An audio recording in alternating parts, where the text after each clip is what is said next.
கர்த்தருடைய வார்த்தைக்கு நேராக கூட நம்ம கடந்து செல்வோம். ஓசியா தீர்க்கதரிசன புத்தகம் 6ஆம் அதிகாரத்தை திருப்பிக் கொள்வோம். ஓசியா தீர்க்கதரிசன புத்தகம் 6ஆம் அதிகாரம் பக்கம் 1053.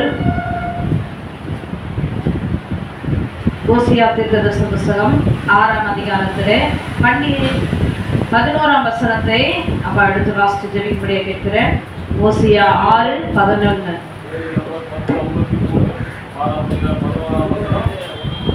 யூதாவே, உனக்கு ஒரு அறுப்பு காலம் நியமிக்கப்பட்டிருக்கிறது. ஆண்டவரே, இந்த வார்த்தையோடு கர்த்தாவே பேசுங்கப்பா. ஹalleluya ஹalleluya. காதுலோர் கேட்கிறவர்கள் சொல்லக்கூடிய வார்த்தை கிரியை செய்கிறது. ஆமென். ஆண்டவரே, முக்கியமான வார்த்தை ஆமென். இதயத்தில் பதித்துள்ள கர்த்தாவே ஹalleluya. செய்வேண்டுமாய் பரிசுத்த ஆவியானவர் தாயார் ஸ்தோத்திரம். ஆமென். ஆண்டவராய் இயேசு கிறிஸ்துவின் நாமத்தில் ஹalleluya ஹalleluya. கர்த்தருடைய நாமம் மகிமைப்படுவதாக. இந்த வார்த்தையை மீண்டுமாய் கூட எல்லாரும் வேதத்தில் எடுத்துக்கொள்ளும்படியா நான் கேட்கிறேன். கர்த்தர் நாமம் மகிமைப்படுவதாக. ஓசியா தீர்க்கதரிசன புத்தகம் 6ஆம் அதிகாரத்திலே கடைசி 11ஆம் வசனத்தை எல்லாரும் சேர்ந்து வாசிப்போம். யூதாவே, உனக்கு ஒரு அறுப்பு காலம் நியமிக்கப்பட்டிருக்கிறது. அறுப்பு காலம் நியமிக்கப்பட்டிருக்கிறது. யார் இந்த யூதா? யார் இந்த யூதா? யாரை குறித்து ஆண்டவர் இந்த இடத்துல வெளிப்படுத்துகிறார்? யூதாவை குறித்து இப்படி சொல்லுகிறாரே, உனக்குன்னு ஒரு அறுப்பு காலத்தை நான் வைத்திருக்கிறேன், அந்த காலமானது நியமிக்கப்பட்டிருக்கிறது என்று சொல்லி ஒரு வார்த்தை வருது. சங்கீதம் 75ஆம் அதிகாரத்துல 2ஆம் வசனம் சொல்லுது, நியமிக்கப்பட்ட காலத்துல யதார்த்தமாய் உனக்கு நியாயம் தீர்ப்பேன் அப்படின்னு ஒரு அருமையான ஒரு வாக்குத்தத்தம். நியமிக்கப்பட்ட காலத்திலே யதார்த்தமாய் உனக்கு நியாயம் தீர்ப்பேன். நீண்ட நாட்களாக மாதங்களாக சோர்ந்து போய் அமர்ந்திருக்கிற ஆத்துமாக்களுக்கு ஆண்டவர் கொடுக்கிற வார்த்தை அவாசிமா. நியமிக்கப்பட்ட காலத்திலே என்ன பண்ணுவேன்? யதார்த்தமாய் உனக்கு நியாயம் செய்வேன் நாங்க அப்படின்னு ஆண்டவர் என்று சொல்லி இருக்கிறார். இங்க யூதாவை குறித்து ஆண்டவர் சொல்லுகிறார், யூதாவே, உனக்கு ஒரு அறுப்பு காலம் நியமிக்கப்பட்டிருக்கிறது. அறுப்பு காலத்தை நியமிக்க வைத்திருக்க. அறுப்பு அப்படின்றால் அறுவடை நாட்கள். அறுவடை நாட்கள், கடைசி காலத்தினுடைய ரகசியமான இந்த வார்த்தையை ஓசியா தீர்க்கதரிசியின் மூலமாய் ஆண்டவர் தம்முடைய ஜனங்களாகிய இஸ்ரவேல் ஜனங்களுக்கு ஆண்டவர் அனுப்பின வார்த்தையா இருக்கிறது. கர்த்தருடைய நாமம் மகிமைப்படுவதாக. யாக்கோபுடைய 12 பிள்ளைகளும் 12 கோத்திரங்களா இருந்தார்கள். ஆண்டவர் அங்கே முதலாக ஒரு ராஜாவை தேவன் எழுப்பவில்லை. மனுஷர்கள் என்ன பண்ணாங்க? தங்களுக்கு ஒரு ராஜா வேணும் அப்படின்னு சொல்லி அவர்கள் ஏற்படுத்தி கொண்டார்கள். எதனால அவர்கள் அப்படி கேட்டாங்க அப்படி என்றால், தீர்க்கதரிசியாகிய சாமுவேல் அவருடைய வயது முதிர்ந்த நாட்களிலே அவர் மரண நாட்கள் வந்துட்டு, அவருக்கு பிறகு அவருடைய பிள்ளைகள் என்ன பண்ணுவாங்க? ஜனங்களை நியாயம் விசாரிப்பாங்க என்று சொல்லி ஜனங்களை எதிர்பார்த்து கொண்டிருந்தாங்க. ஆனா அந்த சாமுவேலுடைய பிள்ளைகள் எப்படி இருந்தாங்க? அவங்களுடைய இருதயம் கர்த்தருக்குள்ள செமையா இருக்கவில்லை. அவர்கள் பொல்லாதவர்களாய் இருந்தார்கள். இன்னைக்கு நம்ம ஆச்சரியப்படுறோம், ஊழியக்கார பிள்ளை எப்படி இருக்கு பாருங்க. வேதத்திலேயே அந்த காரியங்கள் நடந்திருக்கு. ஊழியக்காரர்கள் தேவனாலே தெரிந்து கொள்ளப்பட்ட மனுஷர்கள். நம்ம ஒவ்வொரு காரியங்களையும் மோசேயுடைய பிள்ளைகள் எங்க ஊழியத்துக்கு வந்தார்களா? எங்க சொல்லப்பட்டு இருக்கிறதா? இல்லை. மோசேக்கு அப்புறம் அந்த அவருடைய ஊழியத்தை யாருக்கு ஆண்டவர் கொடுத்தாரு? யோசுவாவினிடத்திலே கொடுத்தார். தொடர்ந்து நீ ஜனங்களை நடத்தணும் அப்படின்னு சொல்லி கொடுத்தார். சாமுவேலுடைய முதல் வயதிலே ஜனங்கள் அங்கே என்ன பண்றாங்க? அவருக்கு பிறகு அவருடைய பிள்ளைகள் நம்மை நியாயம் விசாரிப்பார்கள், கவனித்துவாங்கன்னு சொல்லி அவர்கள் காத்திருந்தார்கள். ஆனால் அந்த இடத்துல என்ன நடந்தது? அங்கே சரியில்லை. அதனாலதான் அந்த ஜனங்கள் என்ன பண்ண, எங்களுக்கு ஒரு ராஜா வேணும்னு சொல்லி கேட்டாங்க. அவங்க கேட்டபடிக்கே ராஜாக்கள் ஏற்படுத்தப்பட்டார்கள். முதல் ராஜாவை நாம் பார்க்கிறோம், சவுல். பிறகு யார் அடுத்த ராஜாவா வந்தது? தாவீது. தாவீதுடைய பிள்ளை சாலமோன். இதுவரைக்கும் தொடர்ந்து சரியாய் நடந்து வந்தது. 12 கோத்திரத்தார்களும் ஒரே இடத்துல இருந்தாங்க. என்ன நல்லபடியா இருந்தது, ஆட்சிகள் போயிட்டு இருந்தது. திடீரென்று என்ன நடந்தது? சாலமோனுடைய பிள்ளைகள் வழி விலகி போனார்கள். அவர்கள் ஜனங்களை என்ன பண்ணல? சமாதானத்தோட வழி நடத்தல, பொல்லாதவர்களாய் இருந்தார்கள். அது நிமித்தமாக இங்கே ஜனங்களுடைய இந்த இஸ்ரவேல் ஜனங்களுடைய மூப்பர்கள் என்ன பண்றாங்க? போய் கடந்து சென்று சாலமோனுடைய மரணத்துக்கு பிறகு 2 பிள்ளைகள் அங்கே என்ன பண்ணாங்க? கேடு உள்ளவர்களாய் அங்கே அவர்கள் அரசாணையை செய்து கொண்டிருந்ததுனால மூப்பர்கள் எல்லாரும் கடந்து போய் என்ன சொல்றாங்க? உன் தகப்பன் மரித்து போயிட்டாரு, இனி நீ எங்களை லகுவாய் நடத்து, என்ன இந்த பாரத்தெல்லாம் சுமக்காதபடி எங்களை நீ என்ன பண்ண, லகுவாய் நடத்துன்னு சொல்லி கேட்கும் பொழுது இந்த சாலமோனுடைய பிள்ளைகள் என்ன பண்ணாங்க? கர்த்தருடைய நாமம் மகிமைப்படுவதாக இவர்கள் என்ன செய்தார்கள் என்றால், தன்னுடைய சபையின் மூப்பர்களையோ அல்லது தேவாலயத்துல இருக்கிறதான ஆசாரியர்களையோ இல்ல ஒரு தீர்க்கதரிசியோ கலந்து ஆலோசித்து பேசாதபடிக்கு இவங்க யார்கிட்ட போனாங்கன்னா அவங்க நண்பர்களிடத்துல போய் ஆலோசனை கேட்டாங்க. இவர்கள் இருவரும் என்ன பண்ணாங்க? எங்க போய் கேட்டாங்க? நண்பர்களிடத்துல போய் ஆலோசனை கேட்க ஆரம்பிக்கிறாங்க. அப்ப அவங்க என்ன சொல்றாங்க? வாலிப பிள்ளைகள் என்ன ஆலோசனை சொல்லுவாங்க? நீ இன்னும் கடினமா நடத்து, அப்பதான் உன்னை மதிப்பாங்க. நீ இன்னும் அவர்களை எப்படி நடத்தணும்? நீ ரொம்ப உங்க அப்பாவை காட்டில நீ அதிக கடினமாய் நடத்தணும்னு சொல்லி அங்கே அவர்கள் சொல்லும் பொழுது இவர்கள் அவர்களுடைய ஆலோசனை கேட்டு ஜனங்களை அதிகமாய் உபத்திரப்படுத்துகிற ஒரு சூழ்நிலைகளை இஸ்ரவேல் ஜனங்கள் அங்கே நடத்தப்படும் பொழுது அங்கேதான் ராஜ்யம் உடைக்கப்படுகிறது. 12 கோத்திரமும் அப்படியே பிரியுது. யூதாவையும் அப்புறம் பென்யமீன், இங்க 2 கோத்திரம் இப்படி வந்துருது. அதுக்கடுத்து பாருங்க, அதுக்கடுத்துதான 10 கோத்திரங்களும் தனியா போயிடுது. இவங்க இப்ப யார் இப்போ அதிகமா இருக்கா? 10 2 அதிகமா, 10 அதிகமா 2 அதிகமா, 10 தான். அதனால அவங்க என்ன பண்ணிட்டாங்க? 10 கோத்திரமும் நாங்க இருக்கிறோம். அதனால எங்க பேர் தான் என்ன வரணும்? இஸ்ரவேலர்கள் என்று வர வேண்டும். இஸ்ரவேலர்கள் என்று வர வேண்டும். இப்ப யூதாவுக்கு என்ன யார் தான் இருக்கா? யூதாவை 2 பேர் இருக்கா. 2 கோத்திரமா இங்க பிரிஞ்சது. 10 கோத்திரங்கள் இப்படி இருக்கு. ஆனால் இந்த 10 கோத்திரத்திலே குமாரனாகிய இயேசு கிறிஸ்து, தாவீதின் குமாரனாகிய கிறிஸ்து வரல. யூதாவின் கோத்திரத்தை தான் தெரிந்து கொண்டார். இந்த 2 கோத்திரத்தில் இருந்து தான் நம்ம ஆண்டவராகிய இயேசு கிறிஸ்து வந்தார். கரங்களை தட்டி கர்த்தருடைய நாமத்தை மகிமைப்படுத்த நல்ல கரங்களை தட்டி ஹல்லேலூயா ஹல்லேலூயா. இந்த 2 கோத்திரத்துல தான் தாவீது அவருடைய வம்சம் வழியாக அப்படியே வழியில வந்த அவருடைய யூதா கோத்திரத்து சிங்கமாகிய ஆண்டவராகிய இயேசு கிறிஸ்து இந்த கோத்திரத்துல தான் அவர் வருகிறார். இப்போ யூதா என்றாலே ஆண்டவருக்கு ரொம்ப பிடிக்கும். ஏன்னா எந்த போராட்டங்கள் என்ன வந்தாலும் யார் தான் முதல்ல போகணும் ஆண்டவர் சஜஷன் பண்ணுவார்னா யூதாவை அனுப்பு அப்படின்னுவார். யூதா என்பதற்கு துதி அப்படி என்ற அர்த்தம். ஹல்லேலூயா, துதி என்ற அர்த்தம். ஆமென். துதிக்கணும். அதுதான் நாங்க இன்னைக்கு வெள்ளிக்கிழமை பிரேயர்ல கூட பார்த்தோம். துதி செலுத்த வேண்டும். ஆண்டவர் அதை எதிர்பார்க்கிறார். உன்னை எதுக்காக ஆண்டவர் அழைச்சார்? நம்ம நினைச்சிட்டு இருக்கோம் என் பலவீனத்தை மாற்றுகிறதுக்கு, என் மரணக்கட்டை உடைக்கிறதுக்கு, குடும்பத்தை பாதுகாக்கிறதுக்கு, என் வம்சத்தை இல்ல. உன்னை அழைச்சதற்கு காரணமே அவர் இந்த ஜனத்தை எனக்கென்று முதல்ல அவருக்காக தெரிந்து கொள்ளுகிறார். அந்த ஜனங்கள் என்ன செய்யணுமோ அவரை துதிக்கணும். அவ்வளவுதான். இதுதான் உங்களுடைய உடன்படிக்கை. அதுதான் கர்த்தர் உங்களுக்கோடு கூட பண்ணின உடன்படிக்கை. இதுதான். இந்த ஜனத்தை எனக்கென்று ஏற்படுத்தின இவர்கள் என் துதியை சொல்லி வருவார்கள். அவ்வளவுதான். எனக்கென்று ஒரு கூட்டத்தை ஏற்படுத்தியிருக்கிற இவர்கள் என் துதியை சொல்லி வர வேண்டும். இந்த இடத்துல நம்ம பார்க்கும் பொழுது யூதாவுக்கு தான் இப்ப அங்க இருக்கிற மறுபடியும் என்ன ஆயிடுச்சுன்னு பாருங்க. இந்த 10 கோத்திரங்கள் பிரித்து போனவர்கள் தேவனுடைய கட்டளைகளுக்கு விரோதமான காரியங்களை அவர்கள் செய்து சிலை வழிபாடுகளை அவங்க செய்ய ஆரம்பிச்சிட்டாங்க. எருசலேமில 2 கோத்திரங்கள் தங்கிடுச்சு. யூதாவினுடைய பென்யமீன் கோத்திரங்கள் அங்க தங்கிடுச்சு. மற்ற இடத்துல அவர்கள் தூரமாக கொஞ்சம் தூரம் கடந்து போய் என்ன பண்ணிட்டாங்க?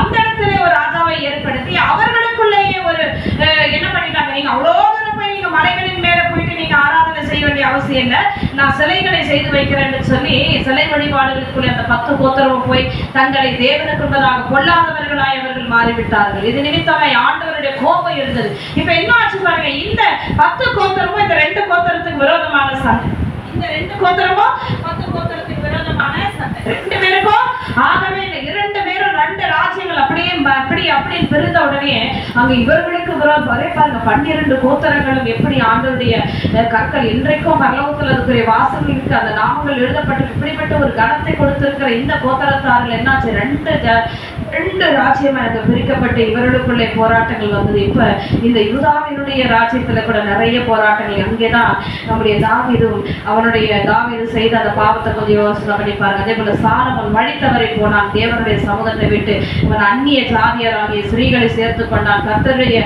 பார்வைக்கு பொல்லாப்பானவைகளை செய்தான். தேவாலயத்தை கட்டினாலும் சாலமோனுடைய பின்னாட்கள் அவருடைய நாட்கள் எப்படி இருந்தது, ஒரு பொல்லா தேவன் அருவருக்கத்தக்கதான காரியங்கள். இப்ப அந்த 2 கோத்திரமாக இவர்களை பார்த்து சொன்னாரு, யூதாவே உனக்கு ஒரு அறுப்பு காலம் நியமிக்கப்பட்டிருக்கிறது, உனக்கு ஒரு முடிவை வச்சிருக்கிறேன். அவன் விதை விதைக்கிறவங்களை கேட்டீங்கன்னா தெரியும், அது நல்லா விதைத்து வந்து அந்த அறுவடைக்கு அது தயாரான பிறகு அதை என்ன பண்ணுவாங்க, உடனே அதை அறுவடை செய்திருவாங்க, இல்லைன்னா அந்த பயிர் நாசமாயிடும். இப்படி அறுவடைக்கு நிற்கிற எத்தனையோ பயிர்கள் மழையின் சேதத்தினால வெள்ளத்தினால என்ன ஆயிடும், அது அவர்களுக்கு பிரயோஜனம் இல்லாம போயிடும். அரிசியை ரொம்ப நேரம் அப்படியே ஊற வச்சுட்டு நம்ம பண்ண முடியுமா சொல்லுங்க?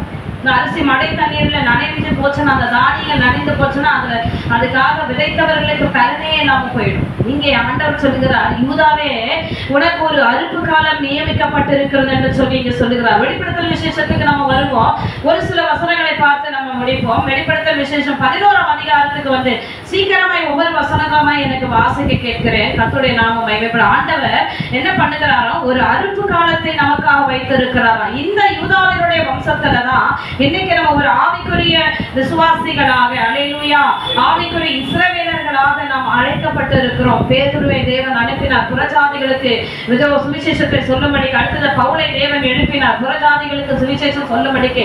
அல்லேலூயா. யாருக்கு தெரியும், நமக்கு முன்னோர்களுக்கு தேவனை வழிபட்டவர்களாக இருந்திருக்கலாம், நமக்கு தெரியாது. ஏன்னா ஆண்டவர் கானான் தேசத்துக்குள்ளே ஜனங்களை அனுப்பும் பொழுது அங்கே கானான் தேசத்துல கொஞ்சம் நீதியாளர்கள் இருந்தார்களா, 7 ஜாதிகள், தேவன் அருவருக்கத்தக்க 7 ஜாதிகளை கடத்தல இருந்தார்களாம். ஆனா தேவன் தெளிவா சொல்றாரு, அவங்களெல்லாம் முழுசா துரத்திட்டு நீ அந்த இடத்துல போய் உட்காருன்னு சொன்னா, நம்ம ஆளுங்க எப்படி இருக்கவங்க, இரக்கமானவங்க, ஆண்டவரே கொஞ்சம் பேர் தானே இருக்காங்க, அவங்களால என்ன வந்துட போகுது. ஆனா பார்த்தா என்னாச்சு, அந்த கொஞ்சம் பேருடைய பொல்லாதவைகளை இஸ்ரவேல் ஜனங்கள் தெரிந்து கொண்டார்களாம். அவருடைய வழிகளை அவர்கள் தெரிந்து கொண்ட பிள்ளைகளை தீக்கடக்க பண்ணுகிறது, தோப்பு விக்கிரங்களுக்கு உண்டு பண்ணுகிற அந்த வழிபாடுகளை, மனுஷர்களை மேன்மைப்படுத்துற வழிபாடுகளுக்கு யார் உடன்பட்டுட்டாங்க? இன்னைக்கு கர்த்தருடைய ஜனமாகி இஸ்ரவேல் ஜனங்கள். இது நிமித்தம் தான் ஆண்டவருடைய கோபாக்கினை அங்கே வர ஆரம்பிச்சது. இப்ப இந்த 11ஆம் அதிகாரத்தினுடைய முதல் வசனத்தை வாசிங்க. பின்பு கைக்கோலுக்கு ஒப்பான ஒரு அளவுகோல் என்னிடத்தில் கொடுக்கப்பட்டது.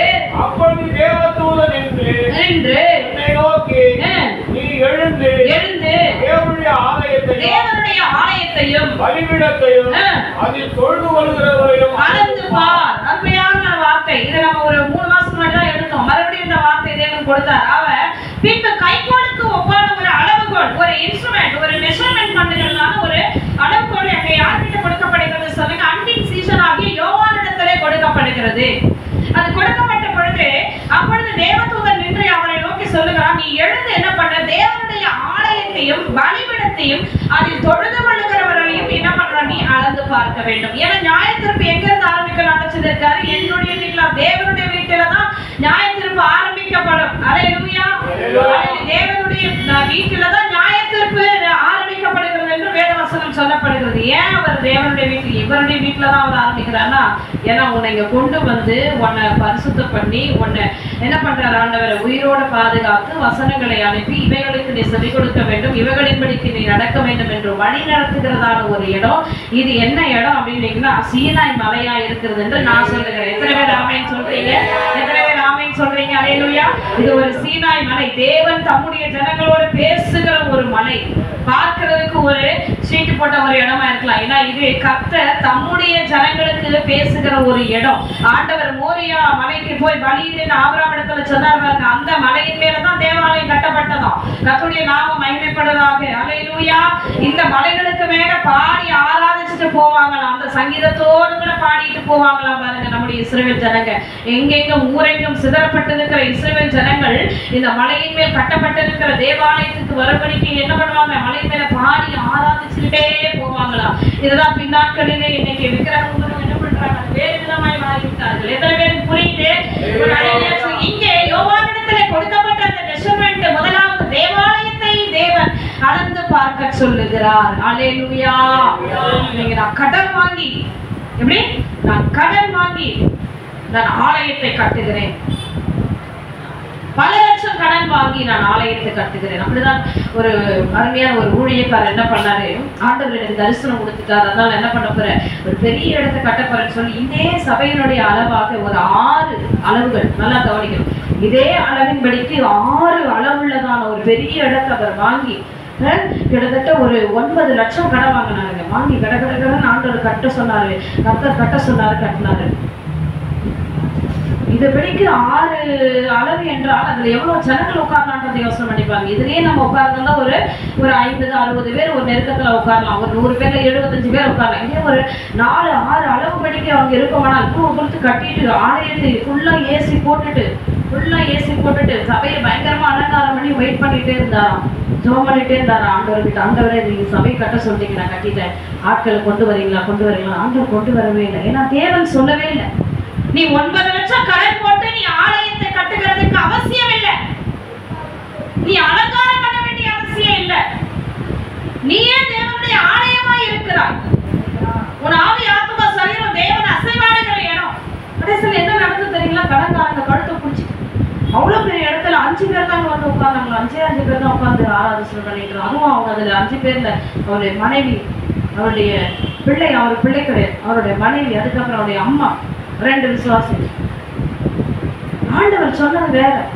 நீ இருக்கிற இந்த சின்ன இடத்துல நீ உட்கார்ந்து கண் மூடி நீ அழுது கண்ணீரோடு எல்லாருக்காக நீ செவி நான் அநேகரை கொண்டு வருவேன்னு சொன்னார். ஆனால் இவர் என்ன பண்ணிட்டார், கடன் வாங்கி இன்னைக்கு அப்படி அநேக காரியங்கள் நடக்குது. நீங்க அளந்து கட்டுறீங்க, ஆனா இதோ நாட்கள் வருகிறது, தேவன் ஒரு அளவுகோலை வைத்து அங்க என்ன பண்றாராம், தேவாலயத்தை அங்க அளக்க சொல்லுகிறாராம். தேவனுடைய ஆலயத்தை முதலாவது அளந்து போடு, அதுக்கடுத்து பலிபீடத்தை அளக்க சொல்லுகிறார். இந்த பலிபீடத்துடைய அளவுகோல் என்னன்னா, இந்த அளவுகோலின் படிக்கு நான் சொன்ன வார்த்தைகள் இங்க புறப்பட்டு என் ஜனத்தாரிடத்துல போச்சா, இன்னைக்கு நான் உங்ககிட்ட பேசுறாங்க தான் உன்னை கூட்டிட்டு வந்தேன்,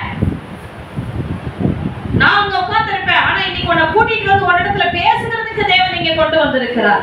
இன்னைக்கு சில காரியங்களை உன் ஆத்மத்தோடு கூட உன்னை தேற்றும்படிக்கு தேவன் அழைத்து வந்திருக்கிறார். வார்த்தை அனுப்பி குணமாக்கி அழிவுக்கு தப்புவிக்கிற பரிசுத்த ஆவியானவரே உன்னோட பேசும்படிக்கு இந்த இடத்துல கொண்டு வந்திருக்கிறார். அப்போ அந்த பலிபீடம் என்பது எதற்காக அளக்கப்படுகிறது என்றால், ஜோடிக்கப்பட்ட அலங்கரிக்கப்பட்டதான பலிபீடம் அல்ல. எத்தனை பேர் புரியுது? அலங்கரிக்கப்பட்ட எத்தனை ஸ்கிரீன் தொங்குது, எத்தனை அலங்கார பொருட்கள் தொங்குது, எவ்வளவு பெரிய பலிபீடம் வச்சிருக்கிறாங்க, அதற்கு பின்னதாக எத்தனை வசனங்களை வைத்திருக்கிறார்கள், எப்படி அந்த ஆல்டர் எப்படிப்பட்ட இருக்குது, கண்ணாடி துகள்களிலே இருக்கிறதா, கண்ணாடியிலே அலங்கரிக்கப்பட்டதா இருக்கிறதா, அதுல வைக்கப்பட்ட சேர்கள் எவ்வளவு அழகா இருக்கா, இது ஆம்பிளிஃபையர் எப்படி இருக்கு, மைக் எப்படி இருக்குது, சவுண்ட் சிஸ்டம் எப்படி இருக்கு. இப்ப பலிபீடத்துல புகையெல்லாம் விடுறாங்க, எத்தனை புகை விடுறாங்க. இந்த அளவுகோல் அல்ல. இந்த பலிபீடத்துடைய அளவுகோல் என்ன என்றால், என்னுடைய வார்த்தை, நான் சொன்ன வார்த்தையை கேட்டு அது ஜனங்களுக்கு போய் சேர்ந்ததான்னு சொல்லி அங்கே தேவதூதன் என்ன பண்றாரு, இங்கே யோவானை அளவுகோலை கொண்டு அளக்க சொல்லுகிறார். பலிபீடத்தை நீ அளந்து ஓடு, அதுக்கடுத்தது பலிபீடத்துக்கு அருகாமையிலே தொழுது கொள்ளுகிறவர்களையும் அளந்து பார். அவன் முழு இருதயத்தோடு முழு ஆத்துமாவோடு முழு பலத்தோடு அவன் என்னை தொழுது கொள்ளுகிறானா, இல்ல ஏதோ பேருக்காக சபைக்கு வருகிறானா, இல்ல அவனுடைய இம்மைக்குரிய தேவைகளுக்காக அவன் வருகிறானா, இல்லை மறுமைக்குரிய தன் ஆத்துமத்தை பாதுகாக்கும்படிக்கு வருகிறானா என்பதை நீ அளந்து போடு. ஒரு அல்லேலூயா சொல்லுங்களேன். அல்லேலூயா, அல்லேலூயா. முதலாவது தேவாலயத்தை தேவன் சுத்தி பார்த்து அளந்து போட சொல்லுகிறார். எப்படி பண்ணி வச்சிருக்கிறாங்க அந்த தேவாலயம் எப்படி இருக்கிறது. அல்லேலூயா. அடுத்தது பலிபீடத்தை அளந்து போடு. அங்கே நான் சொல்லுகிற வார்த்தை ஜனங்களுக்கு கடந்து செல்லுகிறதா என்று பார். அதுக்கு தொழுது கொள்கிறவர்கள் எப்படிப்பட்டவர்களா இருக்கிறார்கள் என்பதை நீ அளந்து பார் என்று சொல்லுகிறார். அடுத்த வசனம் இருக்கு, ஆலயத்தில் புறமே இருக்கிற பிரகாரம் புறஜாதியாருக்காக கொடுக்கப்பட்டபடியா அதை அளவாமல் புறமாக்கி போடுன்னு சொல்றார். அது எனக்கு தேவையே இல்லை. புரியுதுங்களா? இன்னைக்கு ஆனா நம்ம என்ன நினைக்கிறோம், தீர்க்க தரிசனம் சொல்லும் பொழுது இல்ல நம்ம சுவிசேஷம் இது வந்து விக்கிரக ஆராதனை செய்கிறவர்களுக்கு தான், அவங்கதான் வந்து ரொம்ப மோசமானவங்க அப்படி இப்படின்றோம். கவனிங்க, ஆண்டவர் அவர்களை கணக்கிலேயே வைக்கல. என்பது உனக்குத்தான், அழகு என்பது உனக்குத்தான். இங்க 2ஆம் வசனம் சொல்லுது, ஆலயத்திற்கு புறமே இருக்கிற பிரகாரத்தை குறித்து எனக்கு கவலை இல்லை. அதை நீ அளவுக்கும் வேண்டாம், நீ அதை செய்ய வேண்டாம். ஏன்னா அவர்கள் அதுக்குள்ள வரல. அவர்கள் சத்தியத்தை அறியாதவர்கள், அவர்களுக்கு என்று நியமிக்கப்பட்ட இடத்தில். ஆனால் இங்கே சத்தியத்தை அறிந்திருக்கிற நீ எப்படி இருக்கிற?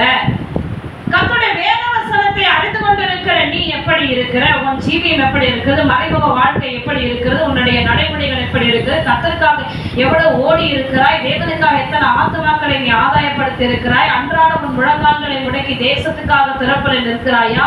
அழிந்து போய் கொண்டிருக்கிற ஆத்துமாக்களுக்காக நீ அவர்களிடத்துல போய் சுவிசேஷம் சொல்றியா? டிராக்ஸ் ஊழியம் செய்தியா? என்ன ஊழியம் செய்து ஆண்டவர் இங்கே தொழுது கொள்வதனுடைய காரியங்களை ஆண்டவர் அதெல்லாம் செய்ய சொல்லுகிறார். அல்லேலூயா. வீடுகளிலே வாயே திறக்காம வீட்டுல பாடவே இல்லாம இங்க ஆலயத்துல மட்டும் வந்து பாடுகிறவர்களின் தேவன் அளந்து பார்க்க சொல்லுகிறார். வீட்டுல துதியே இல்லாம 6 நாளளவும் துதியே இல்ல, ஜெப இல்ல, ஒரு ஜெபஜீவி இல்ல, அப்படியே அவிந்து போனபடிக்கு இருக்கிறவர்கள் ஆலயத்திலே மட்டும் வந்து பாடுகிறவர்களையும் நீ அளந்து போடு. எத்தனை பேர் இருக்கிறீங்க? ஒரு அலேலியா சொல்லுங்க. 6 நாள் கொடுக்கப்பட்ட ஒவ்வொரு நாளும் தேவனுடைய நாமத்தை மகிழ உன்னை அழைத்ததற்கான முதல் காரியம் அதான். உன்னோட பண்ணின உடன்படிக்கை அதுதான். இங்க வாப்பா, உன்னை எதுக்கு அழைக்கிறது தெரியுமா? நீ என் துதியை சொல்லி வரணும், நீ இங்க துதியை சொல்லி வரணும், நீ என் துதியை சொல்லி வரணும். துதிக்கிறது என்பது சாதாரண காரியம் இல்லை, அவரை மகிமைப்படுத்துகிற ஒரு காரியம். அல்லேலூயா, அல்லேலூயா. கர்த்தரே தேவன் என்று துதி செலுத்துகிற காரியம் அதுதான். நீரே என் தேவன், நீரே என் தேவன் என்று சொல்லி எப்பொழுதுமே தாவீது அதனாலதான் சொல்லுவார், அறிக்கை செய்து கொண்டே இருப்பார். இங்க அடுத்து சொல்ற ஆலயத்துக்கு புறமே நம்ம எல்லாரும் நம்ம ஏதாவது ஒரு போராட்டம், இன்னும் பிரஜாதிகள் எப்படி தாங்குவாங்களுக்கு தெரியலையே, அவனுடைய வருகை நாட்கள் அவங்கள பார்க்க போறாங்களே, நீ அவர்களை பார்க்காத, அவங்கள கணக்கிலேயே வைக்கிற ஆண்டவரே. பிரஜாதிகள் கணக்கு லிஸ்ட்லே இல்லை, நீதான் லிஸ்ட்ல இருக்கிற. ஆலயத்துக்கு புறமே இருக்கிற பிரகாரம் பிரஜாதிகளுக்கு கொடுக்கப்பட்டபடியால் அதை நீ அளவாமல் புறமாக்கி போடுன்னு சொல்லிட்டார். அது தேவையே இல்லை. பரிசுத்த நகரத்தை அவர்கள் 42 மாதம் அளவும் அவர்கள் மிதிப்பார். 42 மாதம் அளவும் அப்படி என்றால் இங்கே 3.5 ஆண்டு காலத்தை குறித்து சொல்லப்படுகிறது. மொத்தம் 7 ஆண்டு காலம். ரகசிய வருகையிலே மனவாட்டிகள் எடுத்துக் கொள்ளப்பட்ட பிறகு பரிசுத்த ஆவி பெற்றிருக்கிற பிள்ளைகள் தேவனுடைய வருகைக்கு அந்த ஆவி அணைத்து போடாதபடி ஆயத்தமாக இருக்கிறவர்கள் எடுத்துக் கொள்ளப்பட்ட பிறகு அங்கே ஒரு சம்பவம் நடக்குது.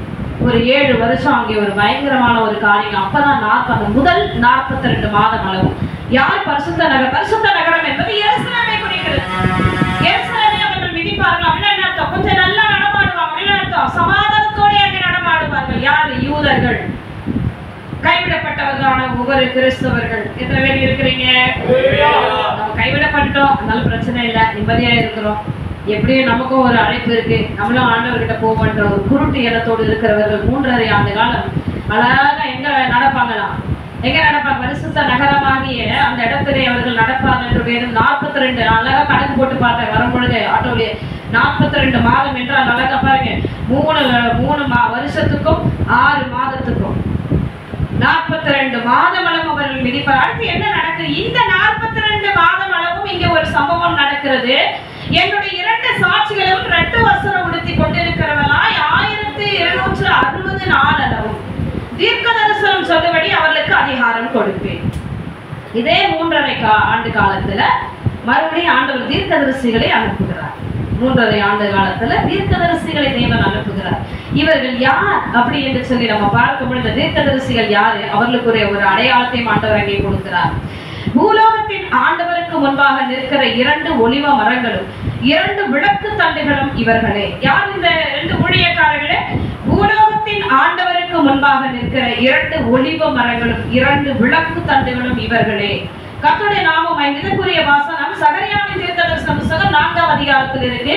அதை நீங்க வீட்டுல போய் எடுத்து அழகா வாசி பார்த்துங்க. அந்த அதிகாரத்தை மட்டும் நீங்க குறித்துக் கொள்ளுங்க. சகரியா 4ஆம் அதிகாரம்.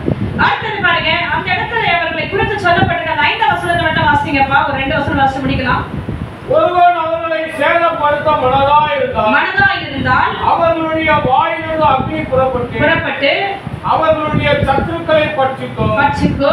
அவர்களை சேதப்படுத்த மனதாயிருக்கிறவன் எவனோ அவன் அப்படியே கொல்லப்பட வேண்டும். இந்த 2 சாட்சிகளும் தேவனுடைய அக்கினியை பெற்றவர்கள். அதுல ஒரு ஊழியக்காரன் எப்படி இருக்க, வாயில் பட்சிக்கிற அக்கினி அவனுடைய வாயிலிருந்து புறப்பட்டு வருமா? அவன் வாயை திறந்து அந்த தீர்க்க தரிசனம் சொன்ன அக்கினி அந்த போர்ஸ்லயே வந்து அவனை அப்படியே நெருப்பு போட்டு அக்கினி இறங்கி வரும். பழைய ஏற்பாட்டின் காலத்துல எத்தனை பேர் அக்கினியை இறங்க பண்ணினாங்க சொல்லுங்க? அக்கினியும் வந்தாலே அவன் யாரெல்லாம் ஞாபகம் வரும்? எலியா. வேற யாரு? மோசேயும் சில இடங்களில் இதை செய்திருக்கிறார். தேவனுக்கு விரோதமாக அவர்கள் முறுமுறுத்த பொழுது, தேவனுடைய ஊழியக்காரருக்கு விரோதமாய் ஜனங்கள் முறுமுறுத்த பொழுது அங்கே அக்கினியும் இறங்கி வந்து, அது மட்டும் இல்ல பூமியும் என்னாச்சு, பிளந்து அவர்களை மூடி அப்படியே மூடி போட்டதும். மோசேயும் இருக்கிறார். 2 பேரை நீங்க ஞாபகத்துக்குள்ள வைத்துக் கொள்ளுங்க. அதுக்கடுத்தது மறுபடியும் சொல்லுங்க, அந்த 5வது 6வது வசனத்தை வாசிங்கப்பா. அவர்கள் தீர்க்கதரிசனம் சொல்லி வருகிற நாட்களிலே மழை பெய்யாதபடிக்கு வானத்தை அடைக்க அவர்களுக்கு அதிகாரம் உண்டு. வானத்தை அடைக்க அதிகாரம் உண்டு. இது எலியாவை தெளிவா சொல்லப்படுகிறது. எலியா என்ன பண்ணாரு? மஞ்ச காலத்துல வானத்தை அடைத்து வைத்திருந்தார். மழை பெய்யாதபடிக்கு அந்த வானங்கள் அப்படி இருக்கட்டும் அப்படின்னு சொல்லிட்டு மறுபடியும் ஆண்டவரே மழையை வருஷிக்க பண்ணினார். ஒரு சின்ன கையளவு மேகம் அந்த வானத்துல இருந்ததையும் நமக்கு தெரியும் நல்லா. அப்ப எலியா என்ன பண்ணாரு? அந்த நாட்களிலே அவர் வானத்தை அடைக்கத்தக்க அதிகாரமும் அங்கே கொடுக்கப்பட்டிருந்தது என்று சொல்லி பார்க்கிறோம். கர்த்தருடைய நாமம். சில இடங்களிலே அங்கே யோசுவாவும் அங்கே மோசேயும் இருந்த நாட்களிலே கூட அங்க போர் நடந்துட்டு இருக்கும்போது என்ன நடந்தது? மோசேயும் என்ன பண்ணாரு? கைகளை உயர்த்தி வச்சிருந்தார். அந்த நேரத்துல சூரியன் என்ன பண்ணல? அஸ்தமி அங்க போகவே இல்லை.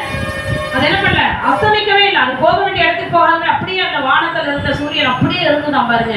இந்த அதிகாரங்கள் பெற்ற இந்த 2 ஊழியக்காரர்கள் யார் என்று இன்னைக்கும் அநேகர் இன்னைக்கு குழம்பிட்டு இருக்கிறாங்க. யாரா இருக்கும்? உயிரோடு எடுத்துக்கொள்ளப்பட்டவங்க 2 பேர் தானே. உயிரோடு எடுத்துக்கொள்ளப்பட்டவர்கள் யார் சொல்லுங்க? ஏனோக்கு, எலியா. மோசே தான் மறைச்சிட்டாரு, ஆண்டவர் அடக்கம் பண்ணிட்டாரு. ஆண்டவர் அடக்கம் பண்ணிட்டாருன்னு வேறு இருக்கு. அப்ப 2 பேர் தான். அப்ப மோசை எப்படி வருவாரு எப்படின்னு சொல்லி நிறைய குழப்பங்கள் இருக்கும். பிரியமானவரே, 2 அடையாளங்களை ஆண்டவர் இங்கே முக்கியப்படுத்துகிறார். கர்த்தருடைய நாமம் மகிமைப்படுவதாக. ஒருவன் அந்த ஊழியக்காரனை சேதப்படுத்துவானால் அந்த ஊழியக்காரர் தீர்க்கதரிசனம் பெற்றிருக்கிற அந்த ஊழியக்காரர் வாயில் வார்த்தையின் அக்கினினாலே பட்சிக்குமாம். இன்னொன்னு, மழை பெய்யாதபடிக்கு வானத்தை அடக்க அதிகாரம் உள்ளவர். அவர்கள் அது மட்டும் இல்ல, தண்ணீர்களை ரத்தமாக மாற்றவும் என்ன பண்ணியிருக்கிறாரு? தங்களுக்கு வேண்டும் போதெல்லாம் பூமியை சகலவித வாதைகளால் பாதிக்கும் அவர்களுக்கு அதிகாரம் உண்டு. இது யார் செய்தார்? மோசே செய்தார். ஆண்டவர் மோசே கொண்டு 10 வாதைகள் அங்கே இஸ்ரவேல் ஜனங்கள் இருக்கிற அந்த எகிப்தின் ஜனங்களுக்கு முன்பதாக தான் யார் என்பதை அங்கே காண்பித்தார். முதல்ல அவர் போடா நீ என்ன செய்யறா அப்படின்னு சொல்லி பார்வோன்னு சொன்னார். அதுக்கப்புறம் மோசே உள்ள, நீ இன்னைக்கு எதுக்கு வந்திருக்க? உள்ள என்ன செய்ய வந்திருக்கிற? என்ன கொண்டு வந்திருக்கிற நீ? மோசே, உன் தேவனிடத்துல சொல்லு, இது வேண்டாம் அப்படின்னு சொல்லுவான். மறுபடியும் அவன் இருதயம் கடினமாகும். என்னென்ன ஒரு 10 வாதைகளை தேவன் அனுப்பினார் அந்த இடத்துல. 2 சாட்சிகள். அல்லேலூயா. இந்த 3.5 ஆண்டு காலமும் தீர்க்கதரிசனம் ஒரு பக்கம் ஓடிட்டு இருக்கும், ஒரு பக்கம் ஜனங்கள் என்ன பண்ணுவாங்க? அப்படியே சுகித்து இருக்கிறது போல இருப்பார்களாம். அடுத்த 3.5 ஆண்டு காலம்தான் யூதாவே உனக்கும் ஒரு அறுப்பின் காலம் நியமிக்கப்பட்டிருக்கிறது. அல்லேலூயா. அறுப்பின் காலம் நியமிக்கப்பட்டிருக்கிறது. இப்பதான் இந்த அடுத்த சரியா 3 வருஷம் 6 மாதத்துக்கு பிறகு அந்த 7ஆம் மாதத்துல ஒரு உபத்திரவம் தொடங்கும் பாருங்க. அப்பதான் அந்தி கிறிஸ்து தன்னை முழுமையாக அவன் ஜனங்களுக்கு வெளிப்படுத்த ஆரம்பிப்பான். கைவிடப்பட்டதான இஸ்ரவேல் ஜனங்கள் நம்முடைய ஆவிக்குரிய பிள்ளைகளாகிய அநேகர் அந்த நாட்களில் என்ன பண்ணுவாங்க? 1 இரத்த சாட்சியை மறிக்கணும். அதுக்காக அங்கே 5ஆம் முத்திரைக்கு முன்பதாக 4ஆம் முத்திரை உடைக்கப்படும் பொழுது அங்கே அமைதலா இருங்க. என்ன, இன்னும் கொஞ்ச நாளும் நீங்கள் என்ன பண்ணணும்? இளைப்பாற வேண்டும் என்று இரத்த சாட்சியாய் மரித்தவர்களிடத்துல அங்கே சொல்லப்பட்டிருக்கிறது. நீங்க இன்னும் கொஞ்சம் அமைதியா இருங்க. இது போல இரத்த சாட்சியோடு வர வேண்டியவர்கள் அநேகர் இருக்கிறார்கள். எப்பொழுது இந்த இரத்த சாட்சி உள்ளவர்கள் மறிப்பார்கள் என்றால், இந்த அடுத்த 3.5 ஆண்டு காலத்துல இந்த உபத்திரவத்தில் என் பிள்ளையை நீ சாகடிச்சாலும் பரவாயில்ல, நீ என் வீட்டுல இருக்க யாரை கொலை செஞ்சாலும் சரி, நான் இயேசுவை என்ன பண்ண மாட்டேன், மறுதலிக்க மாட்டேன் என்று சொல்லி உறுதிப்படியாய் இருக்கிறவர்கள் அங்கே பரலோகத்துக்குள்ள வருகிற அந்த நாட்கள் இருக்கிறது. பயங்கரமான மகா உபத்திரவத்தின் காலம். எனவே எல்லாரும் முழங்கால் படியிடுவோம். யூதாவுக்கு இந்த செய்தி முடியல. யூதாவுக்கு ஒரு அறுப்பின் காலத்தை ஆண்டவர் நியமித்து வைத்திருக்கிறார். எல்லாரும் முழங்கால் படியிடுவோம். ஹல்லேலூயா, ஹல்லேலூயா, ஹல்லேலூயா. ஒரு அறுப்பின் காலம் உனக்கு இருக்கிறபடியினாலே இந்த காலத்தில் ஆகிலும் இதோ நீ சமாதானத்துக்கு ஏதுவானவைகளை நீ யோசித்து அதன்படிக்கு நீ நடந்தால் நலமாய் இருக்குமே, நலமாய் இருக்குமே. எல்லாரும் கரங்களை உயர்த்தி எங்கள் மகிமையின் தேவனை நாங்கள் உம்மை துதிக்கிறோம், துதிக்கிறோம் அப்பா. யூதாவுக்கு ஒரு அறுப்பின் காலத்தை நியமித்து வச்சிருக்கிறீங்க. ஒரு அறுப்பின் காலம் இருக்கிறது ஆண்டவரே. அறுவடைக்கு நிற்கிறவர்களை நீ எடுத்துக்கொள்ளுகிற நாட்கள் வருகிறது ஆண்டவரே. அந்த நாட்கள் முடிந்தவரைக்கு ஆண்டவரே கர்த்தாவே பயங்கர மகா உபத்திரவத்தின் காலம் வருகிறது. பின்னொரு நாட்களில் அதுபோல இனி நடக்க போகிறதே இல்லை. அப்படிப்பட்ட ஒரு சம்பவங்கள் வருகிற நாட்கள் இருக்கிறதே தகப்பனே. கர்த்தாவே இந்த சத்தியத்தை நாங்கள் இன்னும் அறிந்து கொள்ள இன்னும் தெளிவாய் பேசுங்க. பரிசுத்த ஆவியானவர் இன்னும் எங்களுக்கு அதிகமாய் வெளிப்படுத்துவீராக ராஜா. உம்முடைய கரம் எங்களை வழிநடத்தட்டும் தகப்பனே. உம்மை துதிக்கிறோம் ஐயா, உம்மை ஸ்தோத்திரிக்கிறோம். வீடுகளிலும் எங்களை ஜெபிக்கிறவனாய் துதிக்கிறவனாய் கர்த்தர் வழிநடத்துவீராக தகப்பனே. வந்திருக்கிற ஒவ்வொரு பிள்ளைகளை ஆசீர்வதிங்க. இந்த சத்தியத்தை வீட்டில் எடுத்து இன்னும் அவர்கள் ஆண்டவரே சத்தியத்தின் வேத வசனங்களை ஆராய்ந்து பார்க்கத்தக்க ஞானத்தை பலத்தை கொடுத்து அப்பா நீங்க வழி நடத்துவீராக ஆண்டவரே. எல்லா துதியும் கனமும் மகிமையும் ஒருவருக்கே செலுத்துகிறோம். நசரேயனாகிய இயேசு கிறிஸ்துவின் உயிர்த்தெழுந்த நாமத்திலே ஜெபிக்கிறோம் எங்கள் ஜீவனுள்ள நல்ல பிதாவே. ஆமென். தேவன் நம்மோடு பேசினபடினால் கரங்களை தட்டி கர்த்தரை ஸ்தோத்திரம் பண்ணுவோம்.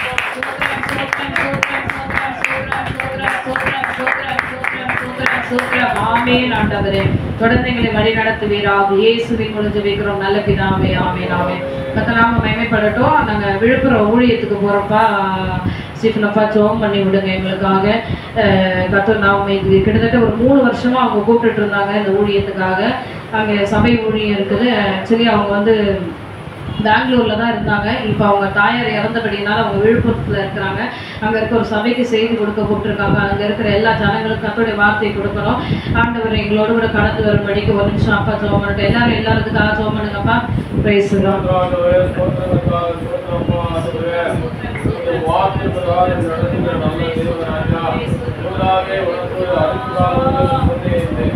அப்படியாய் இந்த வார்த்தையுடைய ஆழ அவர்களுக்காக விளங்கப்படுகிற ராஜா. ஆமாண்டவர் அற்புதம் என்பது ஊழியம்.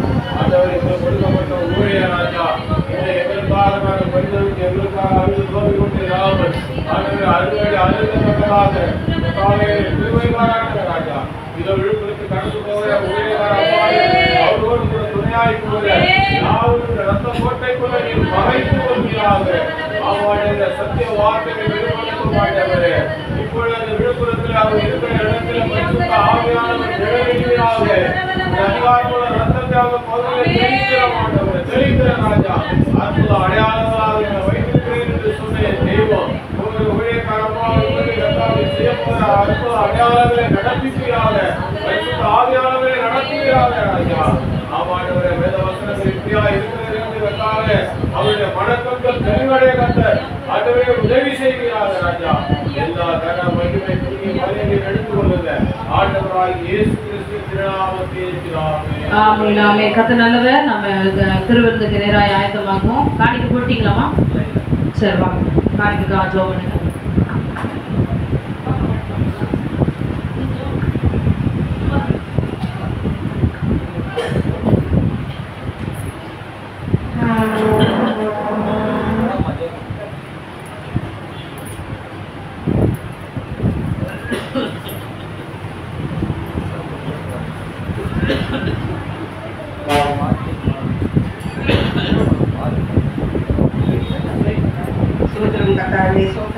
சோத்திரமாப்பா அவங்க துதிக்கிறவங்க வாழ்த்துக்கிறோம் வணங்குறோம் ராஜா. ஆவியானவரே ராஜாவே வல்லவரே நல்லவரே நேற்று என்றும் மாறாத என் தேவனே கரத்தில் மணவாட்டி சபை விசுவாசிகள் அனைவரையும் ஒப்பு கொடுக்குற ராஜா 30, 60, 100 அவங்க வருமானத்தை பெருகி தரும்படியாக ஜெபிக்கிற ராஜா.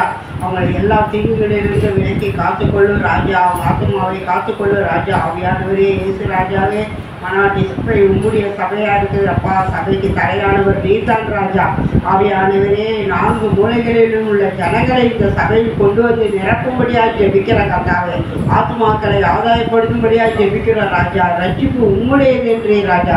எல்லா ஜனங்களை ரட்சித்து நீ வழி நடத்துகிற தேவன் ராஜா.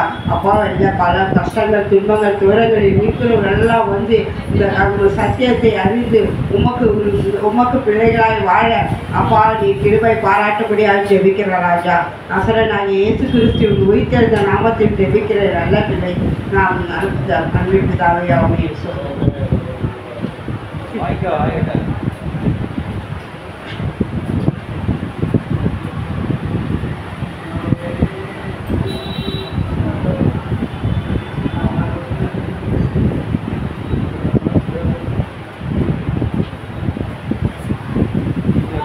இந்த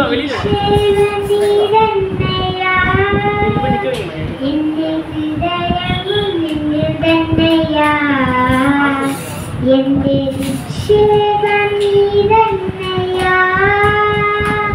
என்னை ஹிருதயமும் நின்னுதன்னையா இயேசுவே என் ஹிருதயத்தினுடையோனே என் ஹிருதயத்தின் கவனோனே இயேசுவே என் ஹிருதயத்தினுடையோனே என் ஹிருதயத்தின் கவனோனே மேகத்தில் வருவேன் என்னையும் சேர்த்திடுவார் மேகத்தில் வருவேன் என்னையும் சேர்த்திடுவார் கண்ணீரை துடைப்பார் இயேசுநாதனே மாரநாதா மாரநாதா கண்ணீரை துடைப்பார் இயேசுநாதனே மாரநாதா மாரநாதா என்னை நிச்சயம் நீதன்னையா என்னை ஹிருதயமும் நின்னுதன்னையா.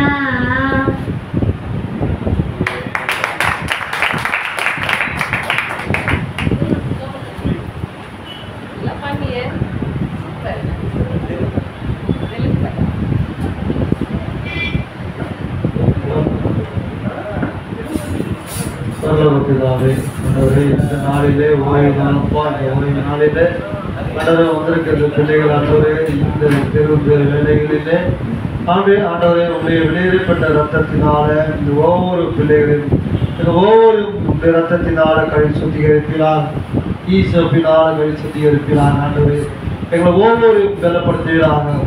ஆண்டவரே உங்களுடைய ஆண்டவரே திராட்சை ரசமும் ஆண்டவரே அப்பத்தையும் நாங்கள் பானம் பண்ணத்தக்கதாக எங்களை தகுதிப்படுத்துவீராக. ஆண்டவரே இந்த வாரம் முழுதும் எங்களை பாதுகாக்கும்படி நான் செபிக்கிறேன். ஆண்டவரே பெரிய ஒரு அற்புதம் செய்யப்பா, நாமத்தை மையப்படுத்துகிறாங்க. இயேசுவின் நாமத்தின் ஆழத்தினாவே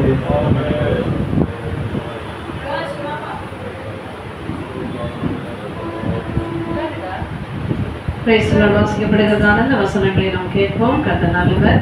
கொரிந்தியர் 11ஆம் அதிகாரத்திலே 23ஆம் வசனத்திலிருந்து வாசிக்கிறேன். நான் உங்களுக்கு ஒப்புவித்ததை கர்த்தரிடத்தில் பெற்றுக்கொண்டேன். என்னவெனில் கர்த்தராகிய இயேசு தாம் காட்டி கொடுக்கப்பட்ட அன்று ராத்திரியிலே அப்பத்தை எடுத்து ஸ்தோத்திரம் பண்ணி அதை பிட்டு நீங்கள் வாங்கி புசையுங்கள், இது உங்களுக்காக பிற்கப்படுகிற என்னுடைய சரீரமாய் இருக்கிறது, என்னை நினைவு கூறும்படி இதை செய்யுங்கள் என்றார். போஜனம் பண்ணின பின்பு அவர் அந்தபடியே பாத்திரத்தையும் எடுத்து ரத்தம் இந்த பாத்திரம் என் ரத்தத்தினால் ஆகிய புதிய உடன்படிக்கையாய் இருக்கிறது, நீங்கள் இதை பாதம் பண்ணும் போதெல்லாம் என்னை நினைவு கூறும்படி இதை செய்யுங்கள் என்றார். ஆகையால் நீங்கள் இந்த அப்பத்தை புசித்து இந்த பாத்திரத்தில் பானம் பண்ணும் போதெல்லாம் கர்த்தர் வரமளவும் அவருடைய மரணத்தை தெரிவிக்கிறீர்கள். இப்படி இருக்க எவன் அபாத்திரமாய் கர்த்தருடைய அப்பத்தை புசித்து அவருடைய பாத்திரத்தில் பானம் பண்ணுகிறானோ அவன் கர்த்தருடைய சரீரத்தையும் இரத்தத்தையும் குறித்து குற்றமுள்ளவனாய் இருப்பான். எந்த மனுஷனும் தன்னைத்தானே சோதித்தறிந்து இந்த அப்பத்தை புசித்து இந்த பாத்திரத்தில் பானம் பண்ண கடவன். எதத்தினால் இதில் அபாத்திரமாய் போஜனம் பானம் பண்ணுகிறவன் கர்த்தருடைய சரீரம் எனதென்று நிதானித்து அறியாததினால் தனக்கு ஆக்கிரத்திற்கு வரும்படி போஜன பானம் பண்ணுகிறான். இது நிமித்தம் உங்களில் அநேகர் பலவினரும் வியாதி உள்ளவருமாய் இருக்கிறார்கள், அநேக நித்தரையும் அடைந்திருக்கிறார்கள். நம்மை நாமே நிதானித்து அறிந்தால் நாம் நியாயந்திருக்கப்படும். ஆமென். மேல கரங்களை உயர்த்தி நமக்கு முன்பதாக வைக்கப்பட்டிருக்கிறது இந்த அப்பத்தையும் திராட்சை ரசத்தையும் தேவன் தம்முடைய சரீரமாக ரத்தமாக மாற்றி நம்ம சரீரங்களில் இருக்கிற பலவீனங்களை மாற்றும்படியாக புதிய ஒரு பிரசனத்தை அபிஷேகத்தை வல்லமையை நாம் பெற்றுக்கொள்ளபடி எல்லா கரங்களை வைத்து கர்த்தரை ஸ்தோத்திரம் பண்ணுவோம். சோத்திரம் சோத்திரம் சோத்திரம் சோத்திரம் சோத்திரம் சோத்திரம் சோத்திரம். எங்கள் குற்றம் குறைகளை மன்னியும், எங்கள் விருதலை மன்னியும், எங்கள் அக்கிரமங்களை மன்னியும் ஐயா, எங்கள் பாவங்களை மன்னியும் ராஜா. உடைய ரத்தத்தினால் எங்களை கழுவி பரிசுத்தப்படுத்துங்கப்பா. எங்கள் முன்பதாக வைக்கப்பட்டிருக்கிறதான இந்த திராட்சை ரசத்தை ரத்தமாக அப்பத்தை ஆண்டவருடைய சரீரமாக எங்களுக்கு பெற்று தாங்க ராஜா. மெய்யாகவே நீர் இந்த பூமியில் எங்களுக்காக அடிக்கப்பட்டீர் ஆண்டவரை, நெருக்கப்பட்டீர், அவமதிக்கப்பட்டீர், புறக்கணிக்கப்பட்டீர் ஆண்டவர், எங்களுக்காக மரணத்தை ஏற்றுக்கொண்டீரப்பா. நீர் மறுபடியும் உயிர்த்தெழுந்து வரவேறி போயிருக்கிறீர், சீக்கிரமாய் வரப்போகிற எங்கள் ராஜாவே உம்முடைய மரணத்தை நாங்கள் நினைவு கூறுகிறோம். உம்முடைய சிலுவையிலே நீர் ஆண்டவரை பெற்ற பாடுகளை நாங்கள் நினைவு கூறுகிறோம் தகப்பனே. கர்த்தர் எங்களுக்காய் சகலத்தையும் செய்து முடித்த தெய்வம் அப்பா. தகப்பனே, இதை எடுக்கிற நாங்களும் உம்முடைய பிள்ளைகளாய் மாற, உம்மை போலவே ஜீவிக்க இந்த பூமியிலே ஜெயமெடுக்கிறவனாய் கர்த்தர் வழி நடத்துவீராக. தகப்பனே, உம்முடைய பிரசன்னம் பிரசன்னம் பிரசன்னம் இப்பொழுது ஒவ்வொரு பிள்ளைகளையும் வழி நடத்தட்டும். கர்த்தர் கிரியை செய்வீராகப்பா. சாட்சியாய் நிறுத்துங்க. இயேசுவின் மூலம் ஜெபிக்கிறோம் நல்ல பிதாவே. Amen amen. Praise the lord.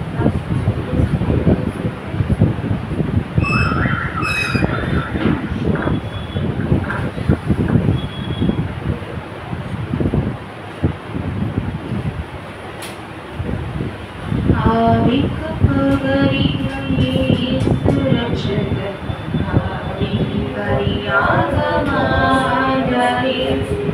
ஆவிக்கு புகழிடும் இயேசு ரட்சகர், ஆவிக்கு பரியாக மாண்டரே.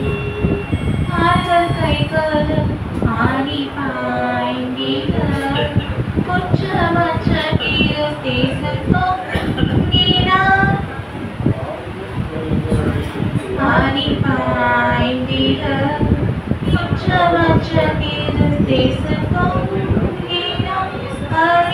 பரிகாசமும் பசிதாகும் கடுகாயமும் அறிந்தாரே. கடுகாயமும் அறிந்தாரே. ஆவிக்கு புகழிடும் இயேசு ரட்சகர், ஆவிக்கு பரியாக மாண்டரே. நாட்டிக் கொடுத்தார் நுகர்வுவல்லி, காசுக்காகவே கர்த்தர் இயேசுவை கொலை செய்யவே கொண்டு போனானே. கொல்கதாவரை இயேசுவை, கொல்கதாவரை இயேசுவை. ஆவிக்கு புகழிடும் இயேசு ரட்சகர், ஆவிக்கு பரியாக மாண்டரே. அன்பே கல்வாரி அன்பே, உம்மை பார்க்கையிலே இருளம் உடையுலகாம் அரிக்கும் கரங்களிலே. ஆணிகளாம் சுவாமி நினைத்து பார்க்கையிலே இருளம் உடையுலகாம் உம்மை நினைத்து பார்க்கையிலே இருளம் உடையுலகாம். நெஞ்சிலே ஒரு ஊற்று நதியாய் பாயுதையா, மனிதர்கள் மூழ்கலுமே மறுரூபமாகலுமே. எல்லா மனிதர்கள் மூழ்கலுமே மறுரூபமாகலுமே.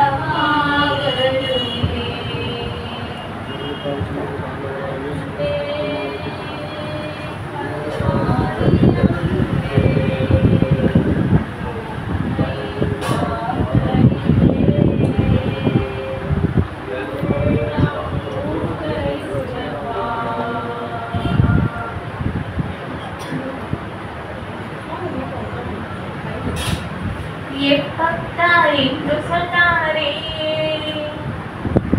செவிட்டுமை பேசினாரே. எப்பத்தா என்று சொன்னாரே, செவிட்டுமை பேசினாரே. கலங்காரே நீங்க கலங்காரே என்று சொன்னாரே. மரித்தவன் பிழைத்தானே, எழுந்திரு என்று சொன்னாரே. மரித்தவன் பிழைத்தானே. மனுஷரால் கூடாதது தேவரால் கூடுமே. மனுஷரால் கூடாதது இயேசுவால் கூடுமே. மனுஷரால் கூடாதது தேவனால் கூடுமே. மனுஷரால் கூடாதது தேவனால் கூடுமே. கூடாதது ஒன்றுமில்லையே, உம்மால் கூடாதது ஒன்றுமில்லையே. தேவனால் கூடாதது கூடாதது ஒன்றுமில்லையே.